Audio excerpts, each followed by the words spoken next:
A gente vai atrasar, velho.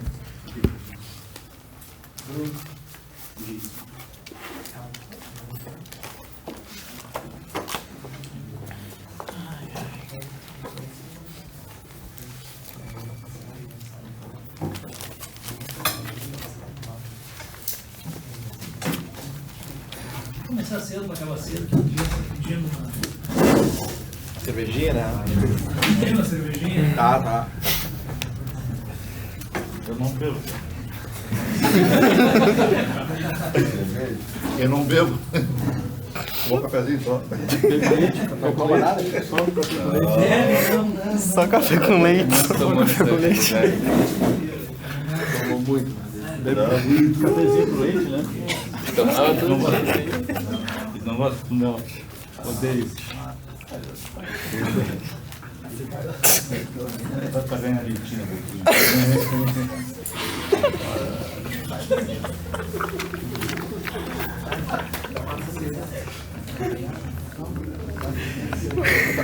Ah, não. Se deixa. Vou até sair aqui. Se deixar, o cara toma conta. Porra, largou na lata.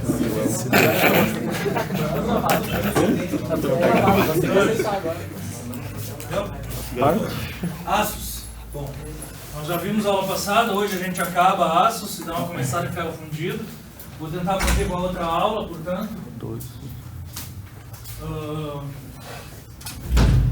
Toda? Tentar manter com a outra aula, com o aparelho, tá? Bom, então na outra aula nós fomos até aços de usinagem fácil e hoje nós começamos com aço ferramenta. Na verdade, o que tem que estar claro para nós?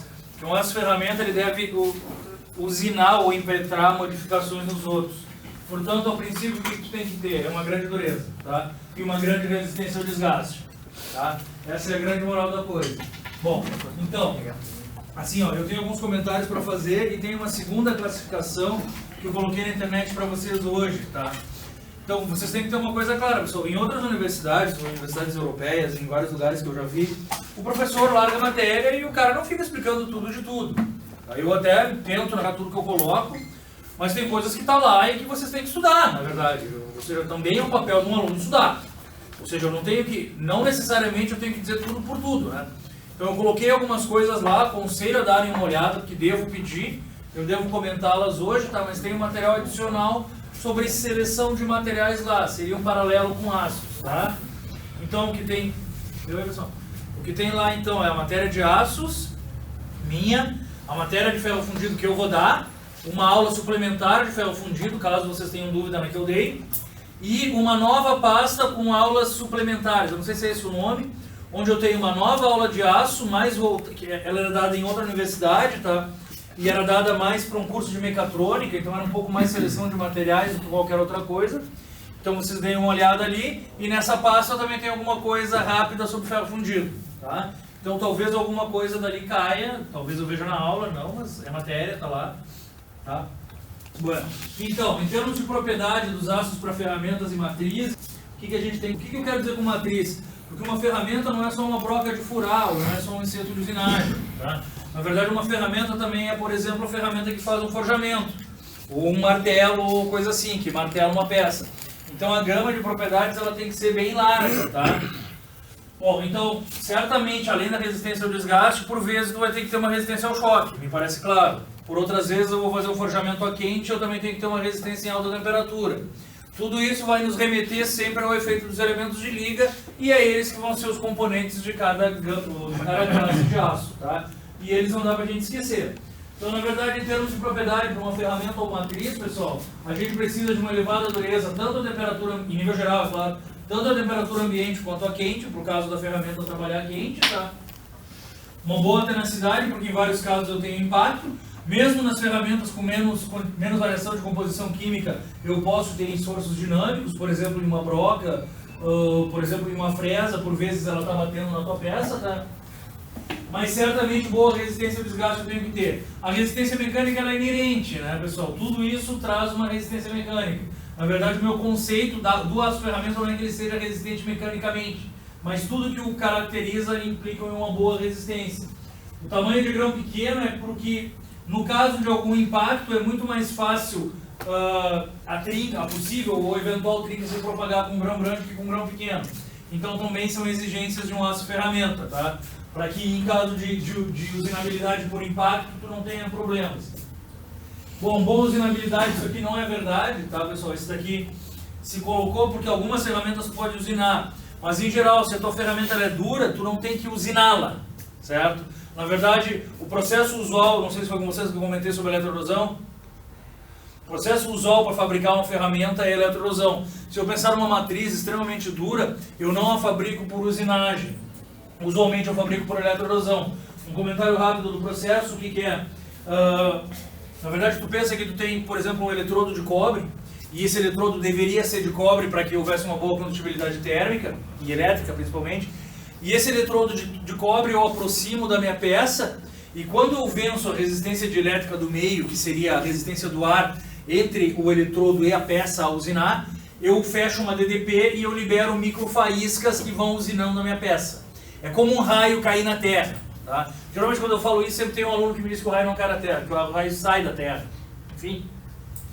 Mas se vocês pensarem, uma descarga elétrica que se forma, ela tem que vencer a resistência do ar. Eu tenho uma DDP entre um polo positivo e um negativo, e com isso eu tenho como se fosse uma linha de energia. Tá? A usinagem por eletroerosão é literalmente isso.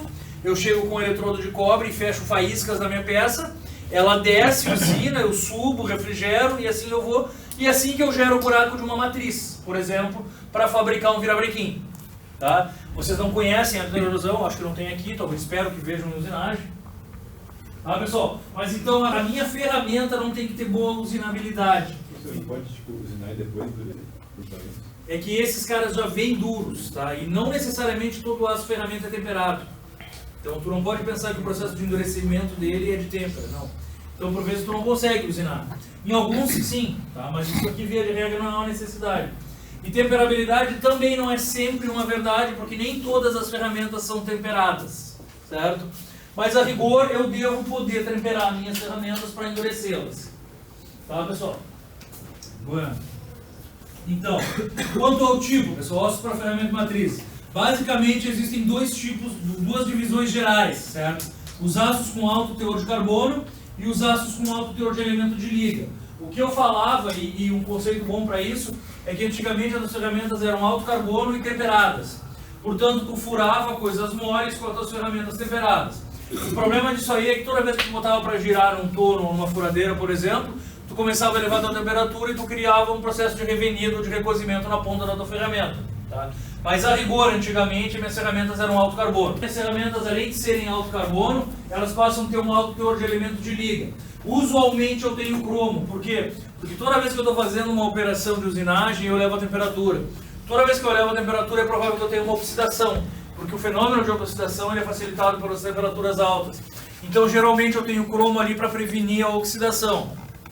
Mas em termos de dureza, o cromo não é o grande responsável. Os grandes responsáveis são outros elementos de liga, tipicamente como tungstênio, molibdênio ou cobalto, certo? Esses elementos, se vocês lembrarem da aula anterior, eles me dão o que a gente chama de dureza quente, principalmente tungstênio e molibdênio. O cobalto ele também tem essa função, mas ele não é tão usado porque ele leva as tuas curvas para a esquerda, então talvez ele prejudique a tua temperabilidade. Bom, qual é o papel desses elementos aqui, então, na endurecibilidade do meu aço ferramenta? Por que ele os endurece? Pessoal, faz horas que eu tenho visto só o Manuel me responder, pessoal. Acho que vocês têm que tentar também, senão periga ser perigoso na prova. Mas é isso aí. Eles formam carboneto. Vocês têm que se lembrar de uma coisa, eles formam carbonetos grandes.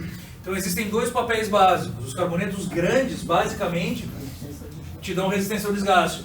Enquanto que em alguns outros casos eu posso formar carbonetos pequenos, esses não são tanto para aços ferramenta. Esses são bem mais para aços para beneficiamento. Porque daí eu te gero resistência mecânica no teu material, certo? E não necessariamente dureza. Na verdade, esses carbonetos de nióbio, tântalo, boro, eles barram o caminho das discordâncias em tudo quanto é lugar, portanto deixam os teus aços resistentes. Seria o caso dos média-liga, tipo 4340 ou coisa assim, tá? Aqui, nesse caso, eu ainda prefiro os que te geram carbonetos grandes. Bom, portanto, uma matriz dessas aqui, como é que uma ferramenta de usinagem, por exemplo, a base de alto carbono e grande quantidade de elementos de liga. Como é que vocês acham que é a matriz dela? Como é que vocês acham que é a microestrutura de uma ferramenta?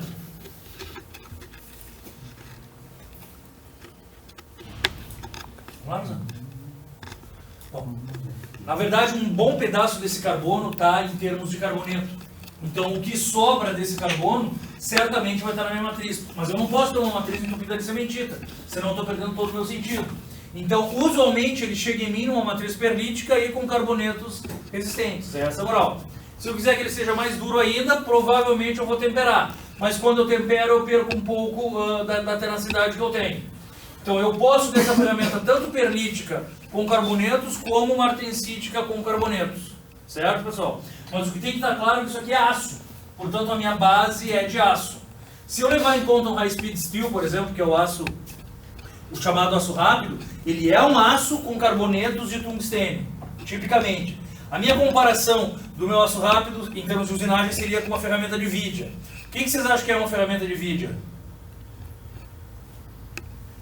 Vidia é o que nós chamamos de uma base de cobalto com cortantes de carbeto de tungstênio. Essa base de cobalto ela tem mais resistência a alta temperatura do que o aço. Vocês estão entendendo? Então, a princípio, eu poderia compará-la. Mas lá eu não tenho aço, eu tenho cobalto com cortantes de carbeto de tungstênio. Nos meus aços rápidos, eu tenho aço com cortantes de carbeto de tungstênio ou de molibdênio. Tá, pessoal? Mas, bom, então, basicamente, quanto ao tipo que eu tenho, são isso. Alto carbono ou altos elementos de liga. Tá, pessoal? O que eles chamam de aço rápido, então, basicamente eu tenho dois componentes, e esses componentes são os endurecedores. Não quer dizer que eu não tenha outras coisas, do tipo cromo ou níquel, mas nunca são quantidades extremamente grandes de cromo ou de níquel, tá? E mais ainda, o elemento principal ou é o tungstênio ou é o molibdênio, tá? Então ele vem na frente e vem em maior quantidade. O que eu quero no meu aço rápido, então?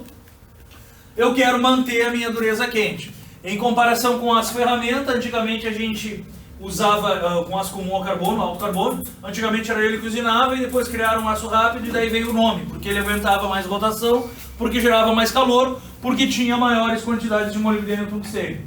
Então o aço rápido é desenvolvido para aplicações de velocidades maiores do que os comuns ao carbono antigos. E existem dois grupos básicos, o grupo M de molibdênio e o grupo T. Aparentemente os dois são bem parecidos, tá? Mas o grupo M é um pouco mais barato, nada além disso. Então o meu aço rápido ele tem uma grande quantidade de tungstênio e molibdênio, certo? Um aço. Tá, pessoal? Depois, ainda em termos de aço ferramenta, tem o que eu chamo de aço para trabalhar quente. São os aços do tipo H, de hot, certo? Esses caras têm que ter necessariamente grandes quantidades de cromo ali dentro e ele ainda te mantém tungstênio ou molibdênio. Certamente ele tem níquel, mas não é o componente maior. Por quê? O que o níquel me dá, na verdade? Estabilidade estrutural e não necessariamente a dureza, vocês estão entendendo? Por outro lado, se eu tiver cromo e níquel, provavelmente eu tenho alguns carbonetos de cromo e níquel duro. Então eu posso ter sim um aço para trabalho quente à base de cromo e níquel, mas forçando a precipitação de carbonetos, não deixando o inox como seria outro caso. Ou eu tenho outros grupos que têm o tungstênio como principal cara que te dá a dureza quente. Tá? Então, se vocês olharem, são os componentes do aço rápido, só que aqui as quantidades são bem maiores de tungstênio e de molibdênio, certo? Tá? Então é isso que a gente chama de aço para trabalho quente, são em dois grupos. Esse H vem de hot. Um aço para trabalho quente seria tipicamente uma matriz que faria um forjamento, certo? Bom, depois a gente vai ver na outra apresentação que ainda tem os aços da série S, que são para impacto. Que tem a mesma coisa, só que também devem ser adicionados de níquel para te dar resistência ao impacto. Esses daqui, a princípio, são a quente, mas com um aperto constante, sem esforço de impacto. Bom, depois vem o que eles chamam de aço para trabalho a frio, tá, pessoal? Esses daqui, certamente, se o trabalho é frio, eu não preciso de tanto elemento que me dê dureza quente. Então, a princípio, o conceito de aço ferramenta para trabalho a frio se baseia muito mais no tratamento térmico do que na composição química. Esses caras devem ter uma alta temperabilidade, então, geralmente, eles têm altos teores de cromo, carbono, e usualmente são temperáveis, certo? Então, se a gente olhar os aços para trabalho a frio, que é o que ele chama de D, certo? Ele não chama mais de H, eles não contêm todos esses elementos e se restringem a trabalhos em temperaturas não tão altas assim. Basicamente, tu tem três grupos, os permeáveis ao ar, que são da série A, E essas letras, essas nomenclaturas vocês vão ter que saber para a prova, tá, pessoal? Os alto carbono e alto cromo, que são da série D, que na verdade também temperam ao ar, tá? A gente sabe disso. E os outros que são temperáveis em óleo, tá? Isso tudo varia da composição química e o custo, certamente. Mas quanto, na verdade, um temperável ao ar, desculpa, deve ser mais caro do que os outros, porque tem uma quantidade de elementos de liga mais nobres que te trazem as curvas bem mais para a direita, tá? O que eu digo temperar o ar é você precisar deixar aqui mesmo e o cara vai estar temperado como qualquer um que eu joguei na água, tá? Então não se esqueçam nunca que quanto mais lento o meu processo de resfriamento, melhor ele deve ser, tá, pessoal? A gente vai ver depois outras coisas, mas basicamente é isso que eu tenho nos nossos ferramentas. Deixa eu inverter aqui, deixa eu mostrar um pouco do que eu tenho na outra apresentação lá. O que é funcionamento? Funcionamento? Punção é o que empurra. Funcionar é empurrar alguma coisa. Por exemplo, se eu for fazer uma latinha de cerveja, eu tenho uma fêmea e um macho. Esse macho é uma punção que empurra a tua latinha para dentro da tua fêmea. Geralmente o punção ele corta, mas se eu só empurrar eu também posso chamar de punção.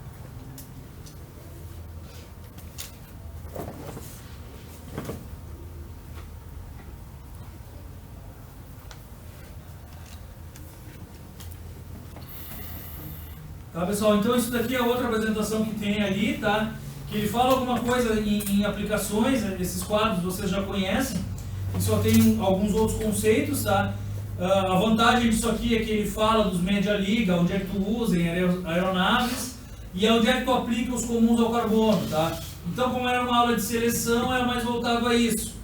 Então tem os grupos aonde tu usa, ele ainda te cria uma classificação adicional de temperável, usinável e não temperável, o que não é tão verdade assim, que a gente não pode dizer que esses ácidos não temperam, eles temperam, só não tem aumento de dureza, tá?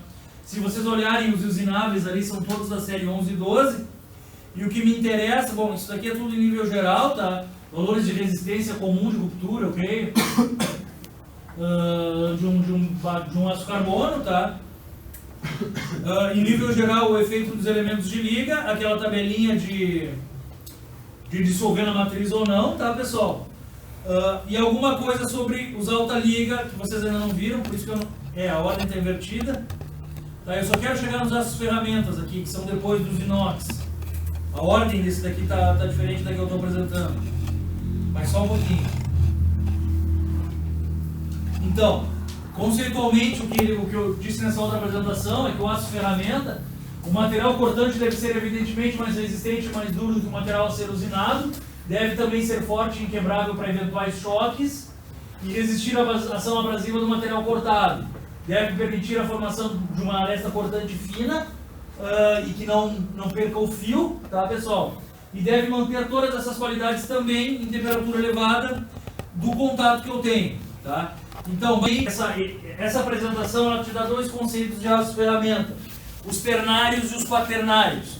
O que ele chama de aço ferramenta ternário, eu teria pouca adição de elementos de liga. Então, na verdade, eu teria ferro, carbono e algum específico elemento de liga. Não seria tão eficiente assim. E ele te apresenta dois, ó. Basicamente o aço ao tungstênio, onde eu tenho alto carbono e uma razoável, e por isso está aqui, porque apresenta os valores, tá? E uma razoável quantidade de tungstênio, que eu uso para serra, macho, todas essas... Sabe o que é o macho? Não? Molde macho. Hã? Molde macho. Não entendi. O molde macho. Não, aqui, não. O molde é o molde, né? Na verdade, em alguns casos, o macho seria o punção que tu empurra, o macho em fundição poderia ser a ferramenta que tu bota lá dentro para gerar o furo, e em alguns outros casos, e principalmente em usinagem, o macho é o cara que tu gera rosca. Então os caras fabricam alguma coisa com algumas ranhuras que tu bota ali e gera uma rosca manual, tu não precisa usar um torno para gerar uma rosca. Tá? Bom, enfim, então usualmente para esses materiais em que o meu esforço não é tão grande assim, eu posso ter aços, ferro, carbono e um elemento, certo? Aços ferramentas do tipo.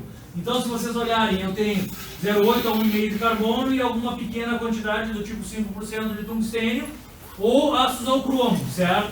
Aumentando o meu teor de cromo e de carbono, eu vou te gerar, a princípio, carbonetos mais duros, certo? Tudo bem? Então esse daqui seria um conceito de aço-ferramenta, que são os ternários, e depois viria o conceito mais próprio de aço-ferramenta, que seriam os quaternários, tá? Nesses aqui eu tenho alguns grupos, o cromo-níquel, e se vocês olharem bem aqui eu te gero carbonetos de cromo-níquel, tá? Então esse cara passa a ser um aço bom. Então por que quaternário? Porque eu tenho ferro, carbono e cromo-níquel. Em outro caso eu tenho ferro, carbono e cromo-silício. E no outro caso dos aços rápidos, tá? Então se vocês olharem aqui, ó, eu tenho valores em torno de 0,5 de carbono, adiciono níquel, adiciono cromo e algumas outras coisas usando para ferramentas de alta rotação, onde o calor é bastante grande. Então quando eu começo a te botar o níquel, eu começo a ter uma ferramenta em que o giro é alto, tá? Depois eu tenho o que ele chama de cromo-silício, onde eu tenho alto carbono, um razoável teor de silício e altos teores de cromo. Tá? Também, não para velocidade tão alta, mas eu poderia usar esse aço aqui. Pois não, professor, e a função do silício, não tinha dito que era só para... Basicamente aqui ele para entra, eu não sei nem te dizer como é que ele funciona aqui. Tá? Sinceramente eu não sei, mas ele está nessa composição. O usual que como elemento de nível o silício só te dê fluidez, não se sabe de nada mais aplicado a ele. Tá? E depois os aços rápidos, que têm propriedade especial de conservar grande dureza e temperatura mais alta. Tá? Então os aços rápidos têm teores maiores de molibdênio e tungstênio em comparação com esses outros quaternários aqui. Tá, pessoal? Depois ele vai te mostrar que vem a classe das ferramentas especiais. Tá? E daí então ele te diz que eu ainda posso classificar eles em aços para trabalho a frio, que são os três que a gente olhou, que são intemperáveis em água, óleo e ar, tá? Depois, esses aços para moldes, para moldes de injeção, eles têm uma outra composição química e chamam de P, portanto o nome deles vai ser. Os aços para trabalho quente, a gente já viu, são os VOT, aqui tem 3 grupos, né? Daí ele te fala em aços para trabalho quente e frio, sendo que esse S aqui também resiste ao choque, tá? Esse cara tem uma razoável quantidade de níquel também, porque o níquel também te ajuda a resistir ao choque. Esse D aqui são aços bastante usuais, tá? Que é o D6, é o mais típico, tá? E esses aços meio que dão para tudo, mas são aqueles aços ao cromo e níquel que eu tinha lá, tá? Na verdade, se vocês lembrarem, eu tinha um aço temperável em água, temperável em ar, temperável em óleo, e no meio eu tinha um que ele dizia cromo níquel. É essa série D aqui que tu pode usar em qualquer um deles. E depois os meus aços rápidos, tá?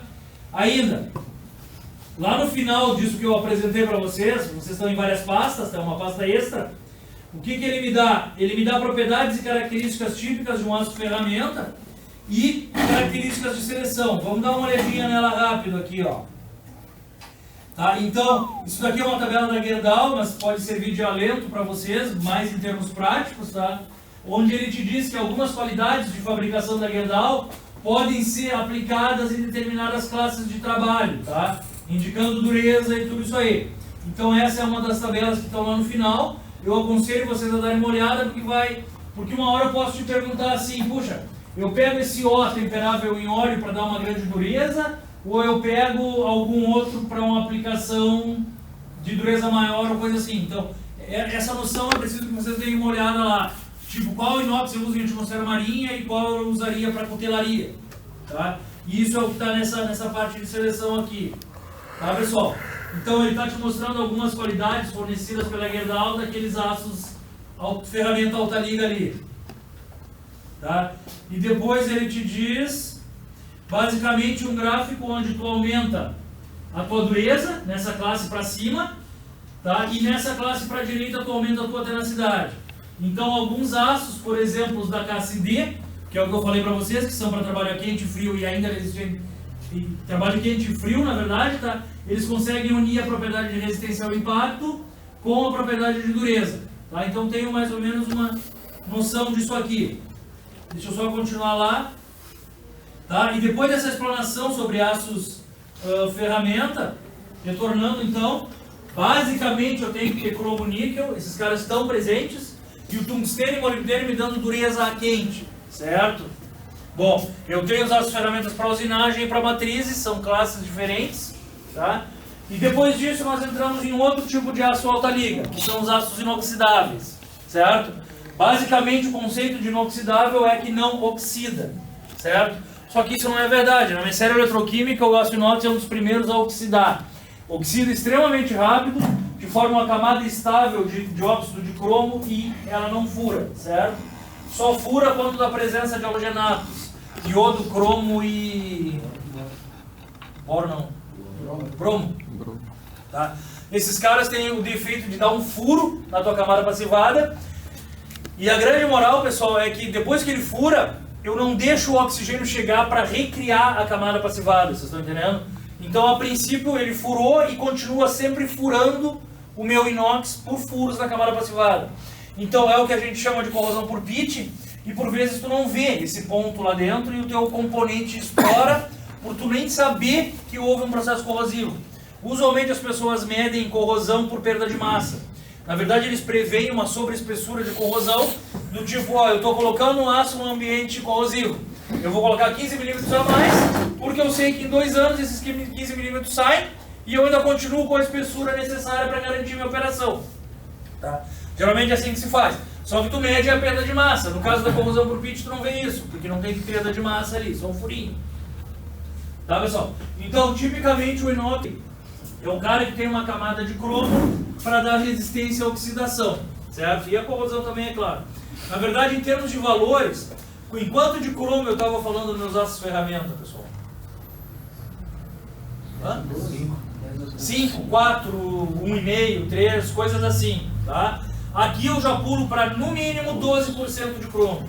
Então a quantidade é bem maior para poder dar a tua inoxidabilidade, certo? Na verdade, em geral, são mais do que 12, mas é o teor mínimo aceitável. Bom, esses caras eles são classificados de acordo com a microestrutura.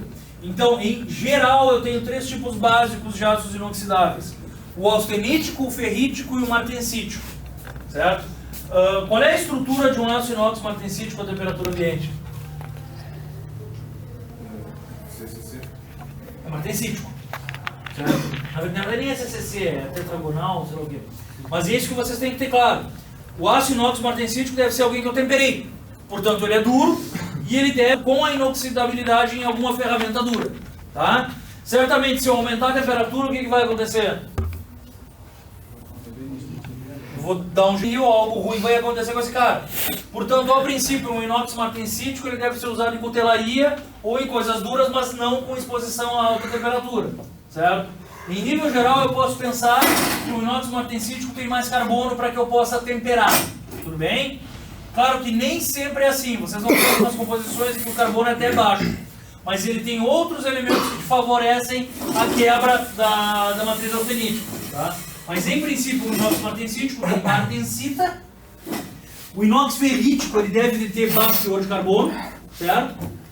Porque tudo que eu quero no meu inox martensítico é a inoxidabilidade, mas eu também quero poder moldar ele para fazer, por exemplo, um pinico, uma caneca, ou sei lá o que, ou um garfo, ou uma colher, tá? Então a classe do inox ferrítico, a princípio, tem baixo carbono e em torno de 12% de cromo, certo?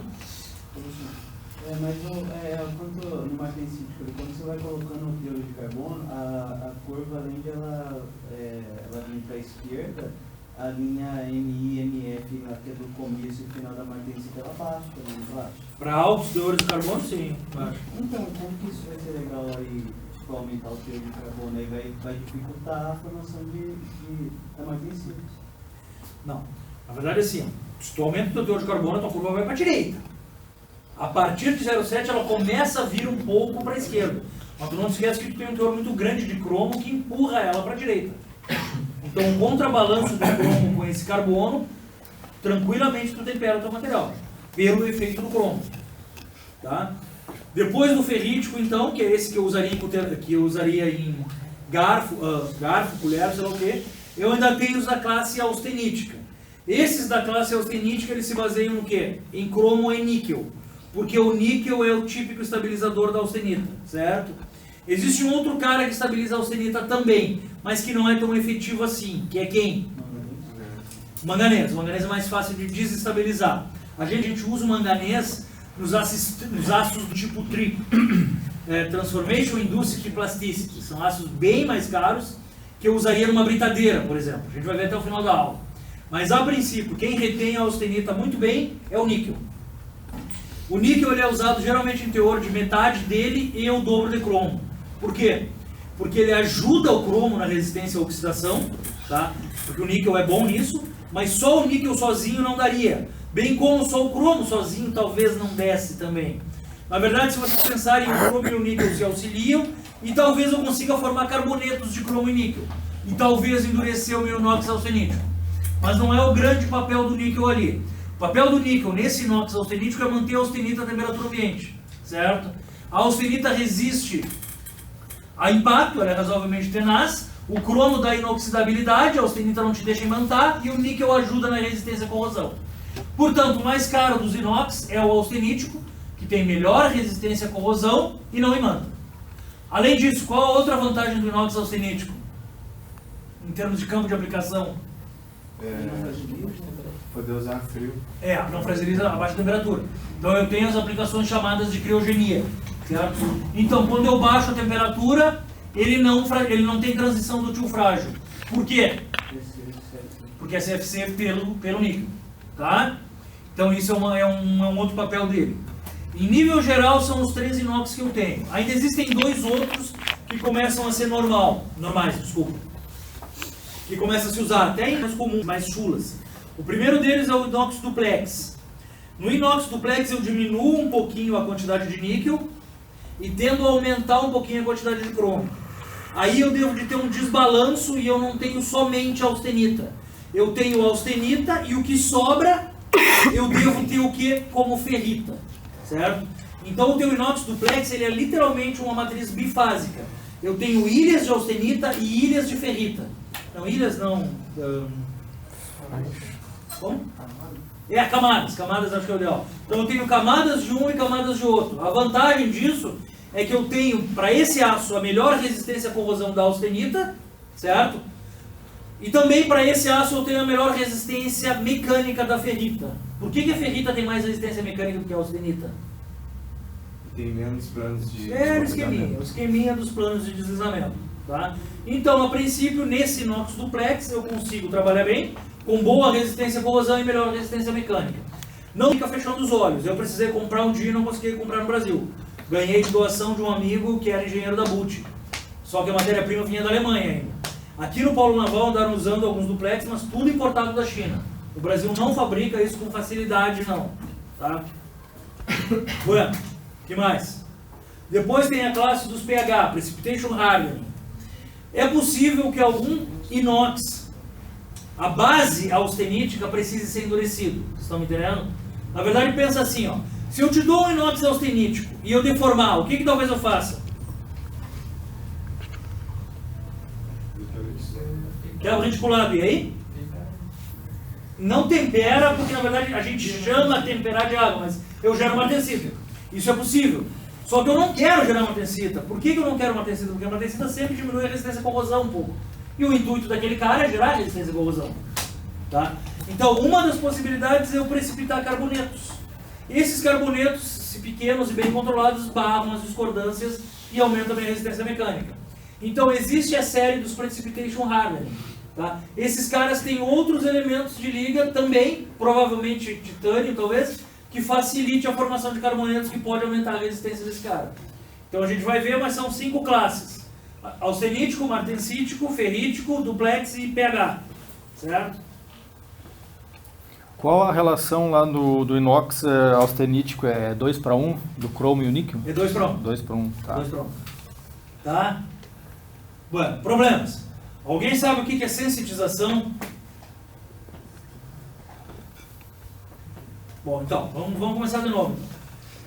O típico inox austenítico é o 304. Existem 2 muito vendidos, tá? Se for no boteco aqui da esquina, não dá até coma. De tanto que eles fabricam e de tão usado que é. Que é o 304 e o 316. Basicamente, o 304 é um 18,8. 18 o quê? 18 cromo, 8 níquel, certo? Teor de carbono, vocês têm alguma ideia? Chuta. 0,08. Eu não quero carbono naquilo ali. Sempre que eu tenho carbono, eu complico minha resistência à corrosão. Sempre.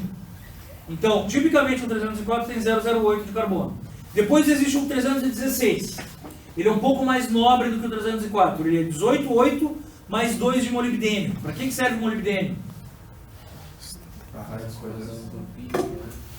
Nesse caso, ele aumenta a resistência à corrosão por pitch. Então o 316 passa a ser mais nobre, porque eu ainda conseguiria usar na água do mar, certo? Se eu aquecer algum deles, vocês acham que facilmente eu gero carbonetos ou não? Sim. O que acontece? Quando eu tenho vários elementos de liga que tendem a formar carbonetos, eu não preciso de tanto carbono assim, entendeu? E na verdade a possibilidade de formar carbonetos nesse cromo-níquel, na escala 2:1, ela é bastante grande. Então mesmo com 0,08 eu consigo formar uma certa quantidade de carbonetos.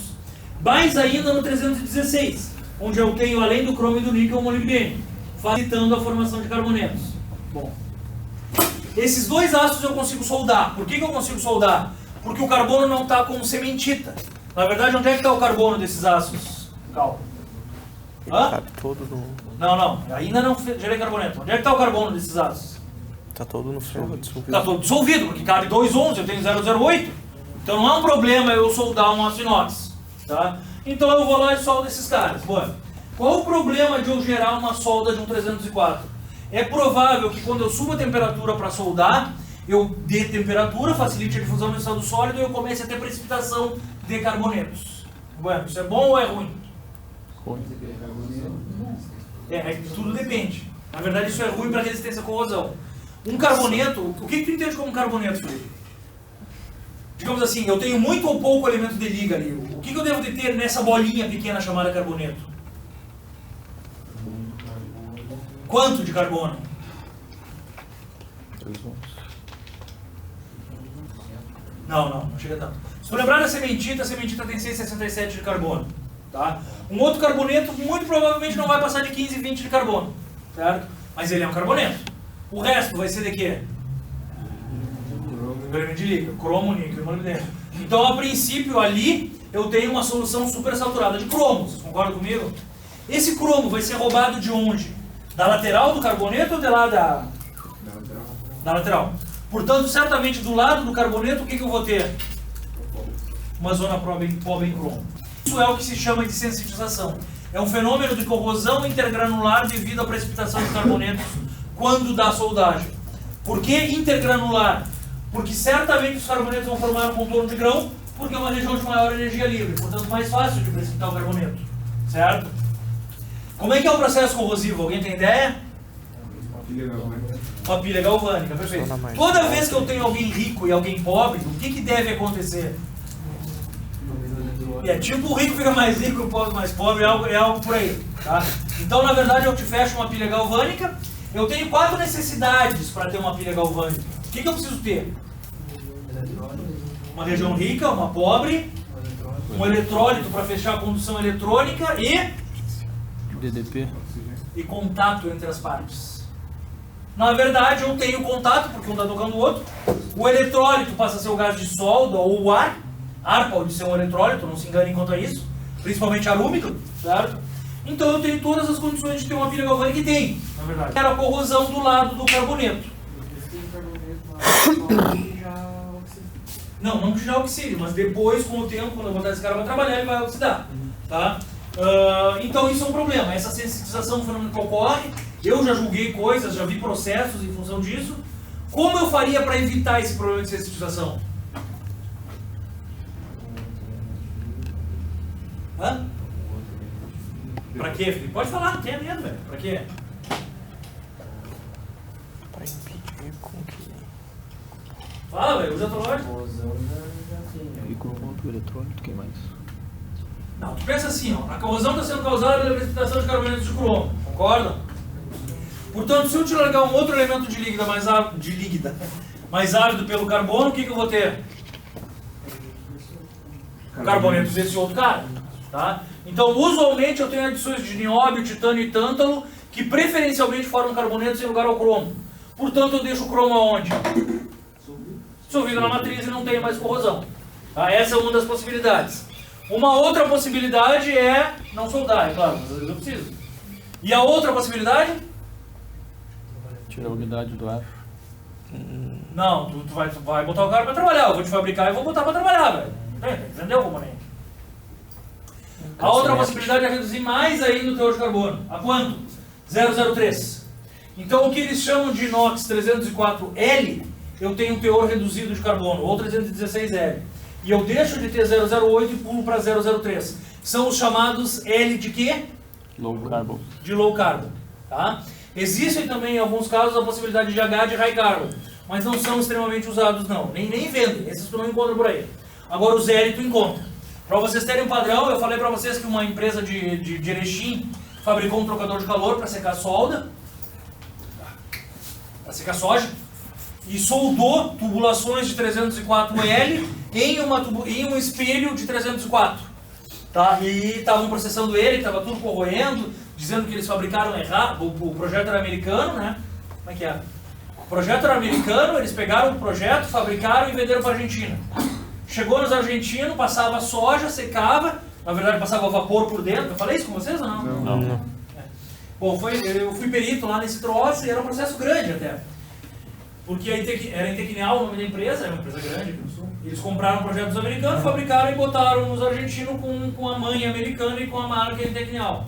Estava detonando lá, e os argentinos dizendo que eles tinham errado na soldagem, queriam todo o dinheiro de volta, e além de multa processual, né? E os caras dizendo, não, nós não erramos na soldagem, e eles me chamaram para dizer que não.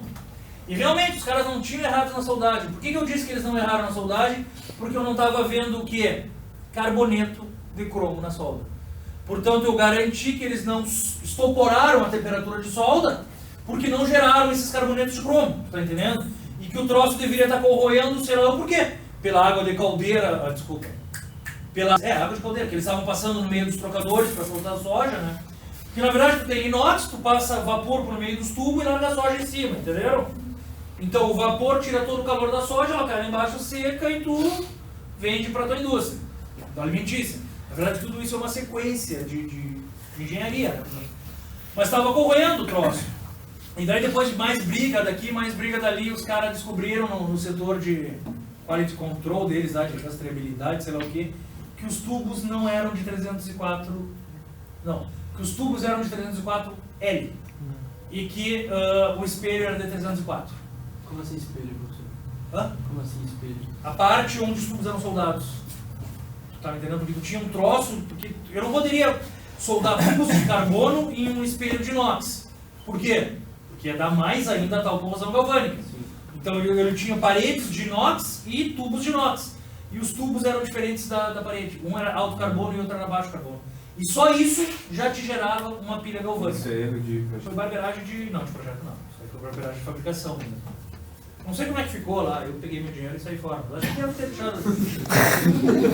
deve ter deixado meio assim mesmo, tá? Mas então, fiquem claro para vocês que essa diferença de composição química pode gerar um produto de corrosão, tá? Então, nesses inox, algo bem comum é se dizer se solda. Mas quando tu soldar, ou tu bota outros elementos de liga para formar carbonetos de outra coisa, ou tu joga o teu carbono hélio. Na verdade, os caras já começam a nem fabricar 304 mais. Já começa a ser difícil tu comprar. Tu só compra 304 hélio. E o problema é que vocês, engenheiros, quando ligarem para alguma usininha aqui do lado, para vocês terem ideia, se vocês ligarem para o representante da Usiminas não dá Celora aqui, tem um em Pelotas, não tem? Pô, o cara não vai saber nem o que tu está falando. O representante, o vendedor não vai saber o que tu está falando. Mas certamente ele vai te dizer que só fabrica 304L. Não é verdade, tá? Mas, enfim, cabe a vocês saberem o que vai rolar. Bom, então é isso que nós temos em termos de inox. E esse com liga não é muito comum. Qual? 216? Não tem liga para não... Não, isso não é comum. Isso é mais caro. Né? Porque é complicado tu mudar todo o teu processo, não é para tu vender. Tá, é mais fácil reduzir o carbono só. É mais fácil reduzir o carbono, controlar outras coisas, usar outro material, do que tu fabricar em muito. Tu tem que mexer em muita coisa para fabricar uma corrida de aço. Né? Pô, saudoso, né? Então não se fabrica muita variedade assim. Só um último comentário. Um outro problema que eu tenho nos meus inox é que se eu gerar o carbono, se eu gerar o carboneto, tá? E eu continuar a manter esse cara em alta temperatura, a princípio eu continuo facilitando a difusão, certo? E a princípio elementos de liga continuam aí para o carboneto. E uma hora esse elemento de liga cresce e eu tenho uma solução super saturada de elementos de liga. O que acontece com a matriz? Provavelmente a matriz empobrece desses elementos e começa a ficar ávida por coisas que tenham mais mobilidade atômica. Quem é que tem grande mobilidade atômica? Oxigênio. O oxigênio não, não é oxigênio, é um ácido bonitaço, um líquido. Quem é que tem grande mobilidade atômica? Pessoal, são coisas que eu já falei, pessoal. Vocês têm que... Algumas coisas que vocês acham bobagem, que eu falo, até elas são importantes em termos de engenharia mesmo. Na verdade, existem dois mecanismos de difusão. Quais são? Funcional. Posso pensar por aí, tem sua lógica. Tem a difusão intersticial e a difusão substitucional. A difusão por lacunas e a difusão intersticial. Então o carbono é muito mais fácil de se mover, vocês concordam comigo? É muito mais difícil eu tirar um cromo daqui que está cômodo e fazer o cromo andar do que eu tirar um carbono que está no meio. Vocês estão entendendo? Então o carbono ele tem uma grande difusibilidade. Quando eu libero a matriz de elementos de liga, muito provavelmente o carbono volta para a minha matriz. E o que sobra no lugar do carboneto? Só os elementos de... Isso é o quê? É intermetário. Isso é o intermetário. O intermetárico, eu falei para vocês lá na primeira aula de papel dos elementos de liga, o intermetárico ele é muito mais duro do que um carboneto. Tá? E se ele crescer muito, aí a coisa complica. Então se vê muito inox sendo perdido pela precipitação de intermetálicos. Principalmente em tubulações de caldeira, coisas assim. Os caras vão lá, botam um aço nobre e acham que pronto, acabou, vou ter isso para trás. E não é assim. Tá? Se tu deixar uma caldeira... Vamos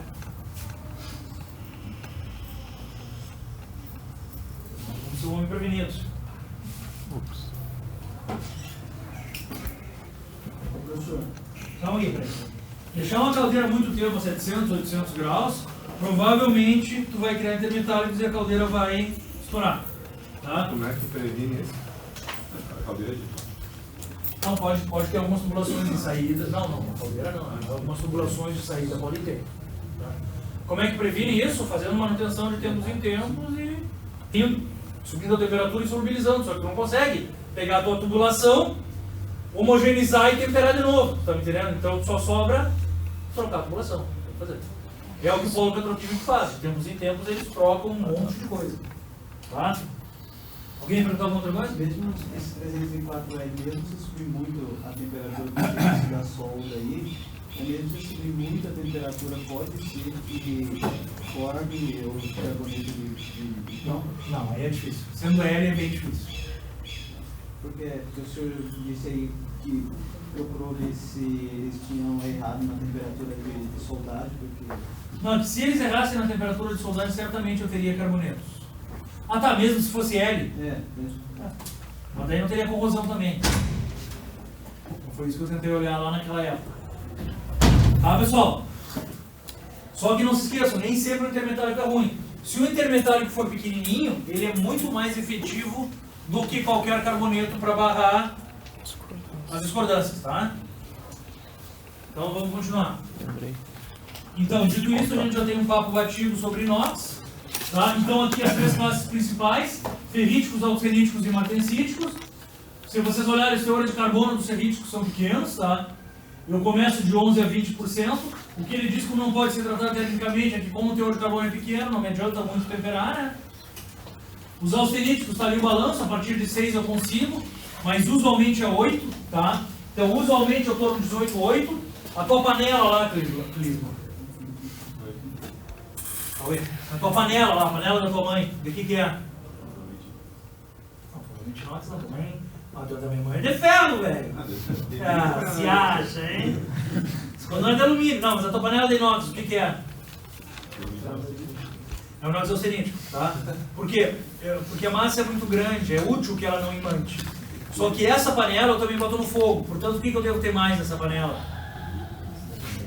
Eu devo ter um teorzinho a mais de níquel para estabilizar isso aí. Então a tua panela geralmente ela é um 1810, não é nem um 188, tá? Que mais? Bom, é isso. Tá, pessoal, prótese também são de inox, claro que é o 316, tá? Mas não é tão bom assim, por quê? Na verdade vocês têm que ter uma coisa clara, o inox ele tem resistência quando tudo que acontece permite que tu gere uma nova camada passivada, tá me entendendo? Por exemplo, se eu tiver uma rosca na prótese da minha perna e enroscar, se quebrar a camada passivada, o que tem que chegar para gerar uma nova camada passivada? Tem que corroer de novo, na verdade tem que chegar o oxigênio de novo. E por vezes na tua pele o sangue não deixa chegar, ou na tua perna, não sei lá o que. Então é provável que algumas próteses de inox corroam dentro da tua perna, porque o óxido pode quebrar e não forma de novo. Então ainda se prefere uma prótese de titânio, porque ele é muito mais estável do que o CR2A3, tá? Mas enfim, próteses também são feitas de austenítico, usualmente do 316. Antigamente os caras usavam umas ligas cromo cobalto, tá? Principalmente os caras da Europa Oriental usavam isso aí, mas o tamanho de grão era muito grande, por vezes tu via essas próteses quebradas na perna das pessoas. E hoje em dia começa a se usar titânio, tá? Os martensíticos, a rigor, têm um alto teor de carbono e uma razoável quantidade de cromo, tá? Isso daqui são os limites de estabilidade, não nos interessa olhar muito, tá, pessoal? Mas basicamente é isso que eu tenho. Então, eu tenho um papel típico. O cromo, ele te faz o quê? Estabiliza a ferrita. Portanto, a princípio, se eu só tenho cromo, eu tenho ferrita ou perlita, por conseguinte, martensita. O níquel, ele vem com um papel de estabilizador da austenita, tá? Por exemplo, um outro cara que estabiliza a ferrita é o titânio, se bem me lembro, tá? Então, a princípio, no aço inox duplex, além de cromo e níquel, eu devo alguém a mais para quê? Para estabilizar a ferrita, porque eu vou ter uma matriz bifásica, ferrita e austenita. Então aí vocês também já começam a ver que um duplex deve ser mais caro.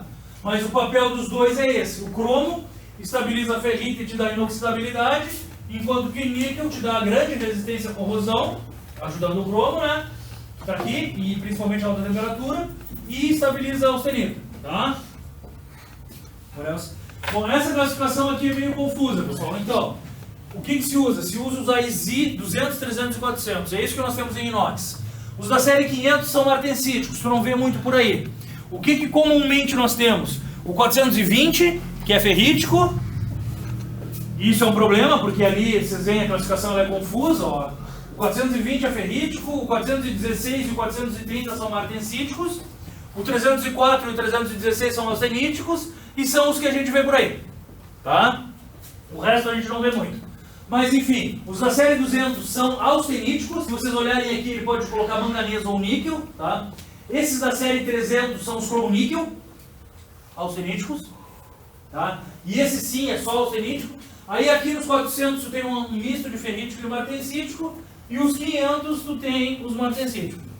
Eu nunca vi ninguém usar os 500, tá? Bom, os ferríticos basicamente são ferromagnéticos, porque a estrutura é cúbica de corpo centrado, tá? Podem possuir, são ferromagnéticos, podendo possuir boa utilidade e conformabilidade, tá? Mas suas características de resistência e alta temperatura são ruins comparadas aos austeníticos, porque não tem níquel, basicamente. Sua tenacidade também é limitada a baixas temperaturas, por quê?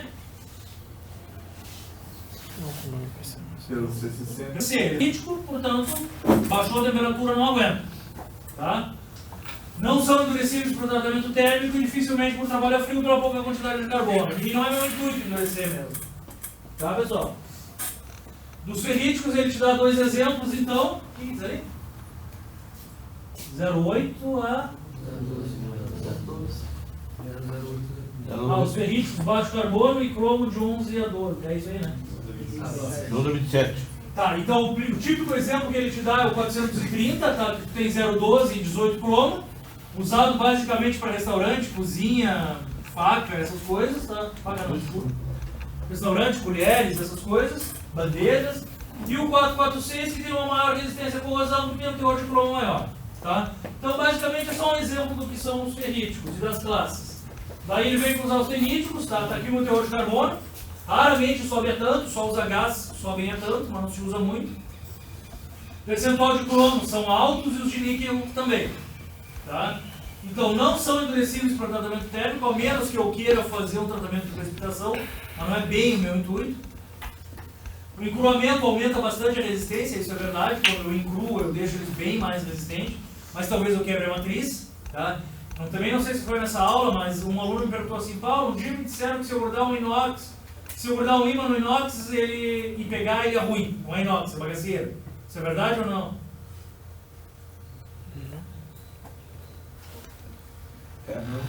Depende. Só não vai pegar se ele for Só não vai pegar se ele for austenítico. Tá? Mas os caras falam isso na prática. Ah, vai lá e bota um inox, se pegar é porque não é. Desculpa. Bota um ímpar, se pegar é porque não é inox. Não, só o austenítico que não pega. Tá? E mais ainda, se eu pegar o austenítico e começar a deformar, o que vai acontecer? Vai começar a virar martensita e vai começar a pegar. Tá? Então, tudo bem, a Rádio Miguelão funciona, mas não é perfeita. Né? Quem sabe depois são vocês. Não que ilustra tanto assim, né? Tá, pessoal? Então o microaumento aumenta bastante a resistência, mas assim eu posso imantar um pouco. Normalmente possuem excelentes propriedades criogênicas e excelente resistência mecânica em alta temperatura. E a família maior de aços produzidos e utilizados. Tá, pessoal? Os martensíticos já pode ter menos teor de carbono, teu grande intuito é ter resistência à oxidação. E tu tem... De carbono não, desculpa. Pode ter um menor teor de cromo. Tá? E um grande teor de carbono. Possui uma estrutura cristalina martensítica na condição endurecida, resistente à corrosão somente para meios fracamente corrosivos e são muito usados para cutelaria e instrumentos cirúrgicos. Certo? Qual é a grande aplicação que tu muito vê esses inox martensíticos? Faca de cozinha uma e qual é a outra? Bisturi. Bisturi. E mais outra? Broca de dentista, tudo é de inox martensítico. Tá? Para vocês terem uma ideia de como é frágil, uma vez um cara foi fazer uma obturação no meu dente, quebrou uma broca dessa, deixou uma broca dentro do meu dente. Não me avisou, eu fui para a Europa, um dia meu cara estava assim. Daí um dia a mulher foi lá e disse, ó, tem uma broca aqui dentro. Mas era uma broquinha dessas martensíticas que, claro, é duro, né? E o troço é fininho, o cara acho que... Sei lá o que ele fez aí, quebrou e... Tá lá. O cara deixou pra fazer uma nada. Tá com uma máquina? Não, naquela época não tinha. Fazer uma pesquisa. Então, outros tipos agora, em alguns, então, esse comentário aqui é importante, tá, pessoal? Em alguns tipos o níquel é substituído pelo manganês, geralmente da série 200, mas o manganês não estabiliza tanto o austenita, tá? E a gente vai ver principalmente nos TRIP, nos Transformation Induced Plasticity, que eles não estabilizam tanto. Então, aços cromo, níquel, manganês têm propriedades similares ao do cromo níquel, porém com um custo menor e uma efetividade também menor. Ainda existem alguns aços chamados nitrônicos, certo? Qual o papel dos aços nitrônicos? O nitreto é um intermetário. Vocês nunca esqueçam que, embora seja perigoso, porque tu não controla tanto, sempre... Lembre de uma ferramenta de usinagem, ela tem um banho de nitreto de alumínio em cima e ela é muito mais dura que qualquer coisa. Portanto, o nitrogênio ele é pequenininho quando ligado com alguém, tá? O nitrogênio tem um elétron na última camada e geralmente ele forma 1 para 1. Então, toda vez que eu conseguir gerar nitretos de alguma coisa, eu tenho um reforço por coisinhas muito pequenas que aumentam a resistência mecânica, tá? Só que é difícil o controle e a fabricação. Mas existem ácidos inoxidáveis com adições de nitrogênio, que te dão uma resistência mecânica bem maior, tá? Então é só comentário, pô, tem umas quantidades razoáveis aqui de nitrogênio e oxigênio, né? Desculpa, de nitrogênio 0,14 e 0,32. Outros tipos, que são os duplex, que eu comentei para vocês, tá? Então a gente já sabe o que é, uma matriz com camadas intercaladas de ferrita e austenita. Eu até tenho fotos aqui no meu computador, quando eu estou trabalhando com eles essa semana. Mas basicamente são eles, tá? São ligas bifásicas baseadas no sistema ferro-cromo-níquel, possuem aproximadamente a mesma proporção, é 50-50, tá? E tem um baixo teor de carbono. Tá? Mas também tem adições de outras coisas para contrabalançar a tendência do níquel de só fazer austenita, entendem? Então essas outras coisas te geram a ferrita, mesmo com alto teor de níquel. Então tu tem uma alta resistência à oxidação pelo níquel da austenita e o resto ele ferrita. Os teores típicos de cromo vão de 20 a 30 e níquel de 5 a 8, não é tão alto assim.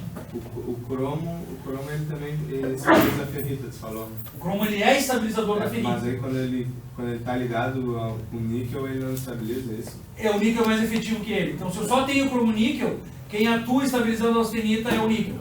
E é ele que fica. Por causa da ligação química? Não, porque o níquel é mais poderoso que o cromo em termos de manter a estrutura. Por outro lado, se eu aumentar o teor de cromo, para além do dobro do níquel, eu tenho cromo sobrando, tá me entendendo? E esse cromo que está sobrando eu uso para estabilizar a ferrita, com os outros elementos de liga. Então é aí que eu te garanto essa matriz bifásica. Mas em geral eu tenho mais cromo do que níquel e mais cromo que o inox normal. Tá? Então, a vantagem dos aços duplex sobre os austeníticos da série 300 é a resistência mecânica, que é o dobro. Juntando os dois eu tenho uma boa resistência mecânica.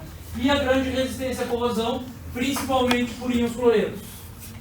Tá, pessoal? Aí ele te fala nos precipitation hardening. Esses daqui, além de tudo, ainda tem alguns outros elementos de liga. Então eles podem ser tudo. Austenítico, semi-austenítico, martensítico, não interessa muito. A moral é que eu vou te formar muito carboneto. E aí eu vou aumentar a resistência mecânica. Tá? Principalmente a gente usa no austenítico. Tá? Só que tem que ter mais elementos de liga. Não sei se ele mostra aqui.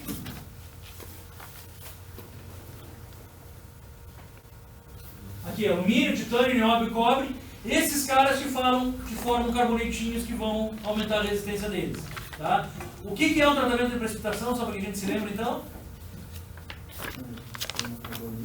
Tá, mas como é que eu faço?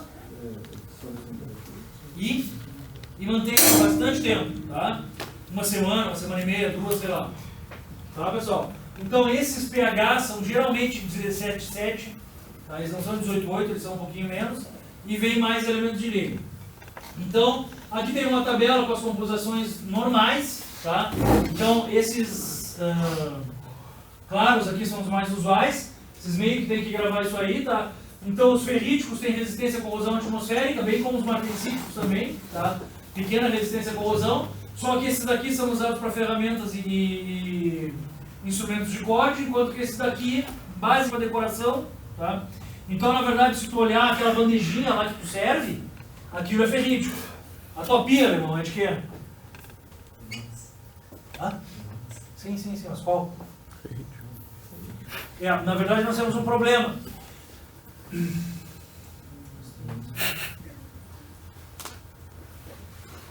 Ela é austenítica porque grandes massas de coisas que imantam em problema... Eu não sei explicar muito bem, mas existe problema de... Se cair um raio em algum lugar, tu pode ter uma magnetização induzida em chapas muito grandes. Tipicamente a pia ela é muito larga. Então tu nunca vai ver uma pia que não seja de austenítico. Porque, sei lá, se acontecer alguma coisa e imantar, ou cair um raio, ou sei lá o que, muito provavelmente vai deixar a tua pia também magnetizada. Ou eletrificada, ou sei lá o que. Então eles preferem que a pia não seja... Desculpa. Não seja CCC. Eles preferem a austenítica. Tá? Mas poderia ser ferrítica, claro. Enfim. Normalmente é o 304. Tá? E na verdade a tua colher é ferrítica, a tua faca é martensítica, a tua pia e essas coisas austeníticas. Então o que ele tem aqui? Ó? O ferrítico mais vendido é o 430. Tá? É isso aí. Em termos dos martensíticos, e aqui vem o problema, ó, tem um 416 e um 420 que são martensíticos. Mas também tem um 440, então, putz. Meio que te perde. Então nessa hora tu tem mais que procurar uma tabelinha e olhar. Já os da série 300 tipicamente são austeníticos com níquel. Então ali a gente conhece muito bem o 304 e o 316, tá? E o 316L e o 4L. Os Hs não são muito usados. Tá? E aqui ele te mostra os pH, tá? Tipicamente 17,7 e 17,4. Qual seria uma aplicação para o H? O H? 300, é. Eu não sei, cara. Talvez maior dureza por mais carbonetos. É algo que tu não vá nunca subir a temperatura, não sei. Aumentar a resistência por maior quantidade de carbonetos. Mas a resistência à corrosão deve ficar bem comprometida. Tanto que eu nunca vi ninguém comprar. Nunca vi oferecer, tá? E ali ele te dá um patamar de dureza que os materiais de resistência mecânica que eles têm. Ó. Então, em alguns martensíticos, tu consegue chegar a valores bem altos de tensão. Tá? Então, tu está chegando a 1600 megapascal, que é algo bem razoável. Tá? Aqui estão os teus precipitation hardening. Na verdade, eles não vão a tanto assim, né? Mas seria o lugar deles. Se vocês olharem, esse grupo aqui que está meio estranho, ó, pessoal. Porque ele está te dizendo que os austeníticos eles vão até lá em cima. Mas eles vão até lá em cima se tu começa a adicionar coisas do tipo nitrogênio e elementos de liga. Mas em nível geral, a resistência mecânica dos austeníticos é menor do que os ferríticos. Tá? Mas posso chegar a valores maiores. Tá? E aqui vem os outros tipos. É só para vocês terem uma noção de resistência mesmo, tá? Daí agora ele te apresenta duas outras classes de aços, tá? Que é o Mareidin e o Hatfield. Bom, então aqui um comentário. Na verdade, esse aço Mareidin é uma classe especial de aço de ultra alta resistência. A princípio, se ele tem uma ultra alta resistência, quem ele não deve ter? Carbono. Carbono. Por incrível que pareça, o carbono não é o cara tão bom. Então vocês veem como já mudaram os nossos conhecimentos desde o início da matéria. Antes vocês achavam que o carbono endurecia o aço, a gente descobriu que é sementita, e agora a gente começa a descobrir que muito carbono gera muita sementita que não é tão boa assim. Tá? Então vamos tentar dar uma olhada no que é isso aqui. Na verdade, como eu tenho pouco carbono, se eu fazer um tratamento de precipitação e tiver muito elemento de liga, o que eu vou precipitar?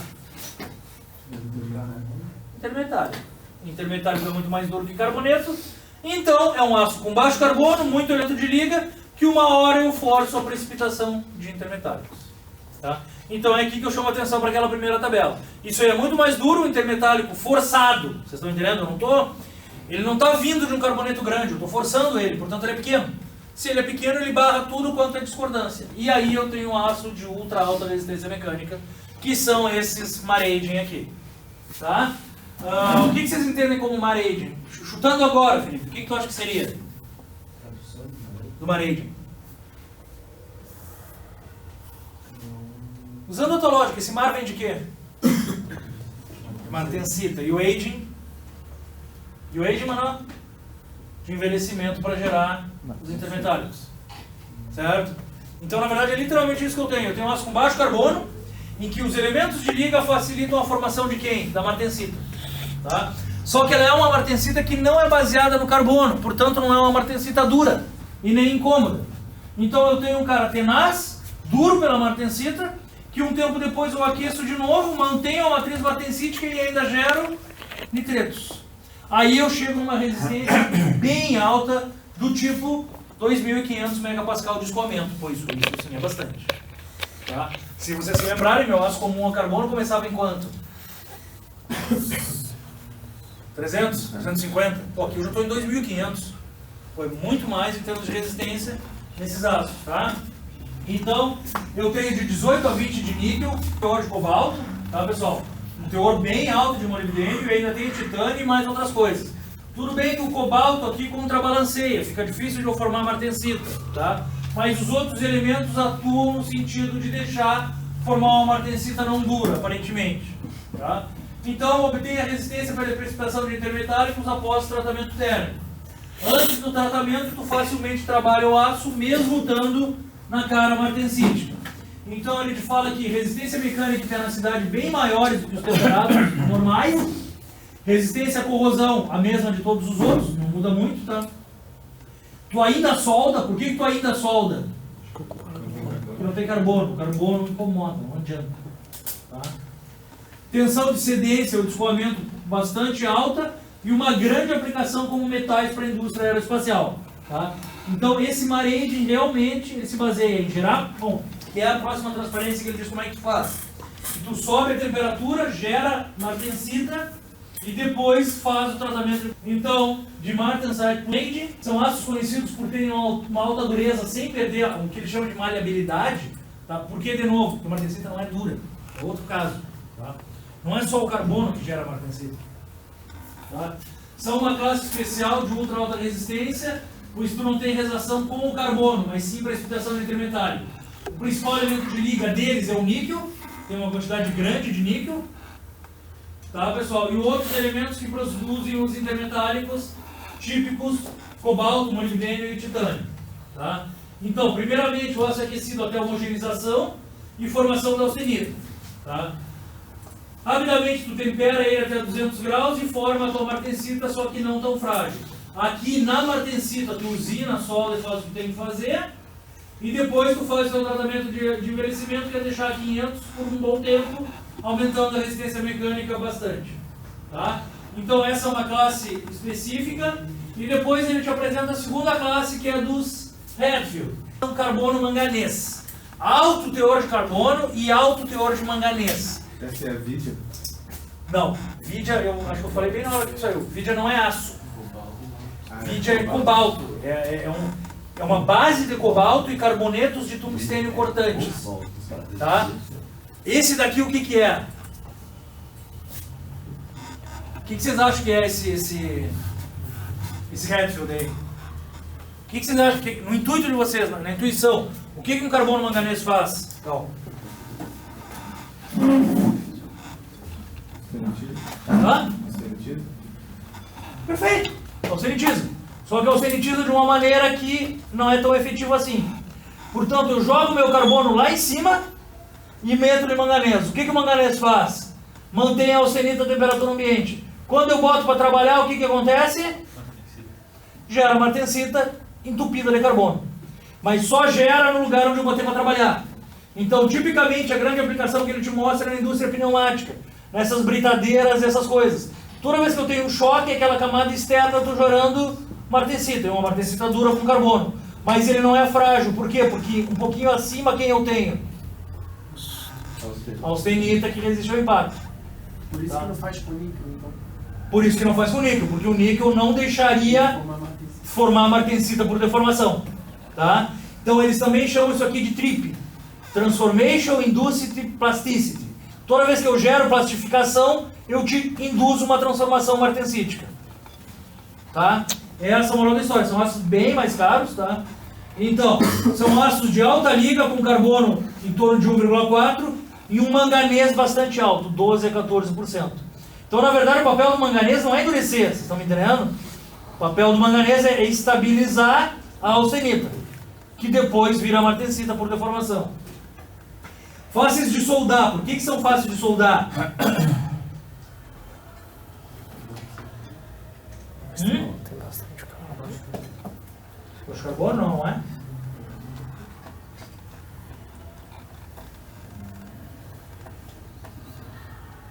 Por que eles são fáceis de soldar, pessoal?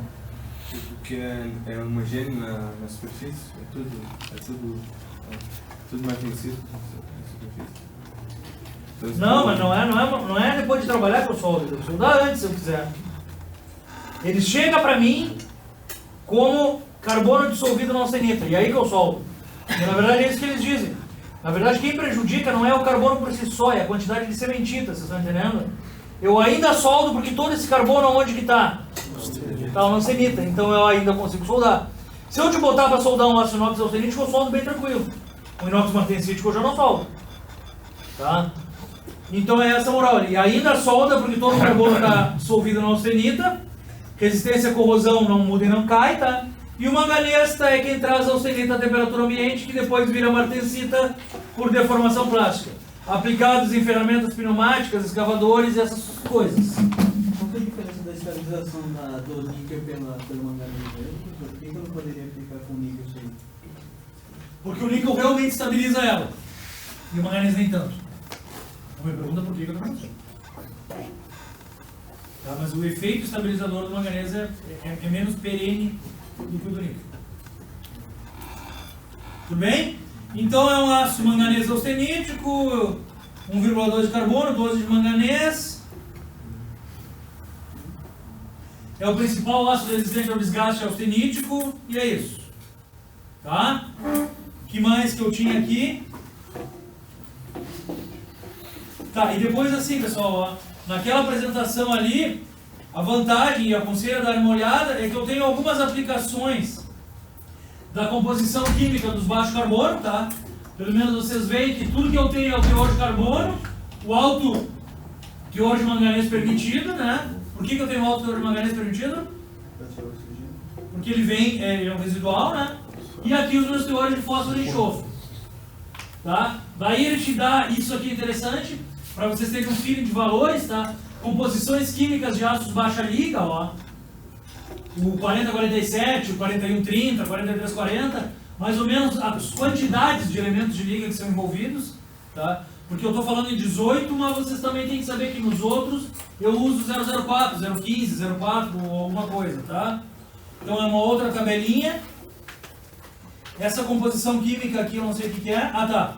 É basicamente o que os elementos de liga te dão em termos de propriedade, alongamento, resistência ao impacto, fricção, soldabilidade, quem aumenta e quem diminui, tá? Então, deem uma olhada nisso aqui. Talvez eu peça alguma coisa, não quero nada, não estou explicando cada um, mas está claro aqui, ó. Por exemplo, o tungstênio, é isso, né? Tungstênio te aumenta a dureza, te aumenta a resistência à tração, aumenta o limite de escoamento e assim nós vamos, tá? É isso que ele está dizendo. Enquanto que, sei lá, se vocês olharem esse aqui, ele aumenta a facilidade de formar carbonetos, mas diminui a soldabilidade. Tá? Deem uma olhada nisso aí. O que é isso aqui? Composição química dos inox, né? Então ele te dá, se vocês olharem lá, ele apresenta alguma coisa sobre inox. E aqui tem a composição química dos da série martensíticos. E logo abaixo, composições químicas usuais de alguns austeníticos, tá? Para que serve cada elemento e esse tipo de coisa.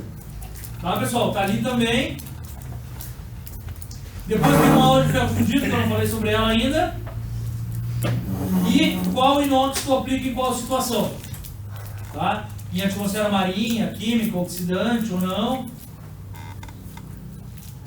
Tá? E depois seleção de aço ferramenta. Tudo bem? Bom, na outra turma, como os caras estavam muito rimini, eu acabei a aula meio cedo. Portanto, eu poderia continuar fazendo um monteiro para ajudar. Mas eu ainda tenho alguma coisa para comentar que tem que ser a introdução para a aula que vem. Tá? E eu peço que vocês prestem atenção, porque da aula que vem eu não perco tanto tempo na introdução e toco direto para a matéria. Então, visto aços, agora nós vamos para ferro fundido. Tá? O que é um ferro fundido para vocês? O teor de carbono acima de quanto? 2,3. Beleza. Qual é a matriz que eu tenho no ferro fundido? Ledeburita, a princípio, certo? Ou eu tenho perlita e ledeburita, certo? Ou eu tenho ledeburita, ou eu tenho sementita e ledeburita. Essa é a moral. Até aqui. Daqui pra frente já não é mais bem assim. Por quê? Porque isso é a microestrutura do ferro fundido branco. Por que ele é branco? Porque ele quebra e fica branco que nem um aço. O que os caras descobriram? Pô, mas o troço é duro pra caramba. Na princípio, quando eu cavo, eu encontro sementita ou não? Não. Quando eu cavo a terra, eu encontro óxido de ferro ou encontro carbono. Concordam? Portanto, de algum jeito ou de outro, eu devo separar o ferro do carbono. Como? Não sei. Vamos começar. Pegaram o ferro fundido branco e aqueceram por um bom tempo. O que eles fizeram? Começaram a separar o ferro do carbono. Portanto, eu comecei a ter partículas de que lá dentro? Grafite. Tá? Se eu tenho partículas de grafite, começa a diminuir minha resistência ao desgaste e começa de um jeito ou de outro, não muito, mas a melhorar quem? A minha dutilidade. Eu consigo até ter alguma restrição no momento da fratura. Esse cara, muito rapidamente, eles chamaram de quê? Ferro fundido maleável. Certo? Então se baseia num tratamento térmico de maleabilização. Tu tem o que a gente chama de ameba, porque são os formatos meio amebais de grafite. Não é nada muito bem formado. Tá? Passou o tempo e os caras começaram a pensar, pô, mas vamos botar elemento de liga, vamos ver o que acontece. Começaram daqui, começaram dali, e uma hora no estado líquido eles adicionaram silício. Qual vocês acham que é o papel do silício? Que mais? Tem ideia? O silício ele ativa a capacidade de nucleação. Eles dizem que ele é um nucleador, ele é um ativador de nucleação. Portanto, se eu botar silício ali dentro, eu rapidamente formo sementita no estado líquido. Isso é um catalisador. É quase um catalisador. Mas como eu formo ela rapidamente, também facilmente eu separo o ferro do carbono. Então os caras começam a adicionar quantidades de silício, por vezes maior que a de carbono, 4, 5, 6%, e eu começo a instantaneamente separar o ferro do carbono. E eu começo a te gerar o que eles chamam de ferro fundido cinzento. Por que cinzento, Gabriele? Por causa da fratura. Se quebrar, eu vou passar meu dedo e vai sair sujo. O formato do grafite nesse ferro fundido cinzento é em forma de vírgulas. Veios, se preferirem, chamam como quiserem. Mas são... imagina mesmo uma vírgula, assim, um troço e uma pontinha que cai. Tá? Branco não tem grafite. Branco não tem grafite, só sementita. É o que a gente via no diagrama ferro-carbono. Por que a gente via no ferro-carbono? Porque ferro-carbono é bifásico, né? Desculpa, Maleável, já tem grafite. já tem grafite, também não vi. Ele é bifásico, não é? Isso, de 2 elementos, ferro e carbono. Então não tem como eu botar o silício ali. Quando eu boto o silício, eu começo a nuclear grafite. Essa é uma nova história. Só que a quantidade de nucleação que o grafite, que o silício me dá, faz com que eu tenha em tudo quanto é lugar grafite. Certo? Portanto, se eu tenho muita coisa pequena, eu continuo tendo uma matriz, usualmente, de que maneira no meu ferro fundido? Cinzento. O máximo que eu consigo fazer é deixar minha matriz perlítica. Estão me entendendo ou não? Por que perlítica? Por que não mais lendeburítica? Não entenderam? O que é a lendeburita? É perlita com o quê? Com sementita, concorda? Se eu começo a diminuir a quantidade de sementita, começo a diminuir a minha lendeburita. Quanto mais eu diminuo a minha lendeburita, mais para onde eu estou indo? Hã? Mais para a perlita, mais para a esquerda, concordam? Então, nesse cinzento, a minha quantidade de grafite não é tanta, portanto, o máximo que eu consigo é ter um perlítico. Tá? E esses caras eles chamaram de cinzento. Passou o tempo, eles descobriram que também no estado líquido, além de colocar esse nucleador, eles podiam colocar alguém que fazia a grafita crescer. E começaram a colocar, só que com problemas, porque eles são voláteis, mas enfim, começaram a colocar magnésio ou sério. Ou césio, sério. E cuidado, que geralmente os alunos confundem magnésio com manganês, são coisas diferentes. Então eles colocaram magnésio e o magnésio começava a arredondar as vírgulas e a fazê-las crescer. Então eu passava a ter bolas de grafite. Vocês estão me entendendo? Se para a mesma quantidade de grafite eu tenho bola e não mais vírgula, o que eu tenho entre as bolas de grafite? Perlita, mas eu tenho uma área de perlita maior, tu concorda? Porque aqui eu tinha vírgula em tudo quanto é lugar. Agora eu tenho 2 bolas grandes com várias vírgulas. Portanto, eu tenho no meio do caminho uma massa metálica que deforma. Está me entendendo? Portanto, eles criaram o tal ferro fundido dútil, ou nodular. Tá? Por que eles não chamaram ele de maleável? Porque já tinham criado maleável antes. Mas o nome ficou como ferro fundido nodular. É o chamado ferro fundido dútil. Esse sim tem uma boa estricção. Ele deforma, tá? E ele começa a ganhar utilidade. Concordo? Na verdade, se eu adicionar muito silício e muito magnésio para uma certa quantidade de carbono, eu posso chegar a tua matriz até o quê? Perfeito, ferrita, por que não? Eu posso ter um ferro fundido nodular ferrítico, certo? Uma baita de uma deformação. Pô, mas qual é a vantagem de eu ter um nodular ferrítico ou de ter um ácido ferrítico? Mas eu não quero. É ferrítico, eu não quero, beleza? Resistência ao desgaste maior que... Grafite vai resistir ao desgaste? Não, amortecimento. Pode ser vibração. Vibração é uma característica inerente do ferro fundido, isso é uma verdade. Base de máquina é de ferro fundido cinzento, porque eu tenho as vírgulas em tudo quanto é lugar. Portanto, toda a vibração metálica desvia nas vírgulas. Nas vírgulas, tá? Mas não é o caso. Nesse caso, é só pelo custo. Por quê? Porque eu nunca vou chegar num ferro fundido nodular na resistência de um aço, é impossível. Tá? O exemplo que eu costumo usar é tu pegar um queijo mussarela, puxar, e tu pegar um queijo suíço e puxar. O suíço vai quebrar antes. Não interessa se é matriz, se o resto é mais mole ou não. Tu tem buracos ali dentro, tá me entendendo? Então, um ferro fundido nunca vai ter a resistência de um aço, mas pode chegar perto, por que não? Com uma outra vantagem, qual? Usinagem. Hã? Usinagem? Não. Não vai dizer que isso é uma vantagem. O custo. O custo. Como não é tudo controlado, porque eu não preciso ser perfeito, o cara sai mais barato. Tá? Matriz é qualquer coisa, o meu controle não é tão grande, o ponto de fusão é mais baixo, e vocês não têm ideia, gurizada, do que uma indústria gasta com eletricidade. É piada isso. Então os caras vão à falência porque devem para a CE, estou acostumado a ver isso. Tá? E claro que o ponto de fusão do ferro fundido é mais baixo do que de um aço, então tu começa a lucrar em formas, equipamentos e blá blá blá. Então, eu consigo gerar o tal ferro fundido nodular, que é um ferro fundido dútil à base de silício e magnésio. Certo? E mais ainda, o que eu poderia... Imagina que eu deixasse 0,5 para a matriz. O que eu poderia fazer com esse ferro fundido nodular? Tratamento térmico. 0,5 de carbono. O cara tem 4% de carbono, é um hipereutético.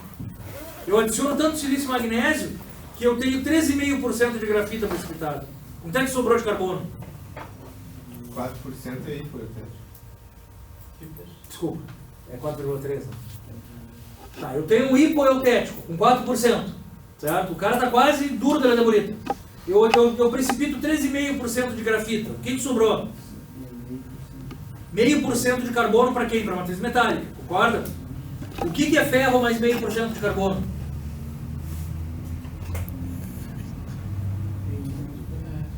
É um aço médio de carbono. O qual eu poderia temperar, porque não excelentizar, porque não poderia fazer o que eu quisesse. Com um custo um pouquinho mais barato e não tanta resistência. Então aí eu começo a te ganhar em ferros fundidos com uma certa aplicabilidade, vocês estão entendendo? Então essa é a grande moral do ferro fundido que vocês têm que saber. No frigir dos ovos, para vocês é isso que nós temos que saber. Tá? A gente vai ver aula que vem com mais detalhes, estruturas, blá blá blá, mas é isso que nós precisamos saber. Que o silício é o grafitizante e que o magnésio e o cério são os nodulizantes, certo? Que ainda existe o maleável e o cinzento, e o branco é lógico. Existe também um outro que chamam de ferro fundido de grafita compactada. Aí os grafitizantes são um pouco diferentes. Ao invés de tu ter vírgulas, tu tem lâminas, mas são aplicações específicas. Tá? Se tem gente que ganha dinheiro com ferro fundido, tem, claro que tem. A Semiato, por exemplo, é uma empresa grande no Brasil. Só fabrica ferro fundido. A Cum Metasa é outra empresa grande no Brasil. Só trabalha com ferro fundido nos seus equipamentos de arado. O que vocês acham que essa que tem empresa aqui em Pelotas também agora, Star Steel. Star Steel, né? Steel. Também, aqueles arados de terra são de quê? Ferro fundido. Por que eu vou querer aquilo de aço de outro alta resistência? Nem quero. Tá? Porque a grafita ali pode me ser útil, aparecer com a terra, assim nós vamos. Então tem gente que trabalha com isso, como tem gente que trabalha com aço. Lógico que eu não vou fazer um gancho do polo naval de ferro fundido. Não. Mas posso fazer alguma coisa de ferro fundido sim. Feito, gurizada, tendo esse entendimento, na aula que vem nós vemos a matéria. Ferro fundido, vamos pra cá tomando cerveja. Vamos, cara, vamos ali no boteco do... Jogar sinuquinha. Guri ali, ó. Falou ali. Isso, cara. Depois a gente chama o Marcelo, vamos ser juntos. Aniversário do homem ainda. Não vai lá.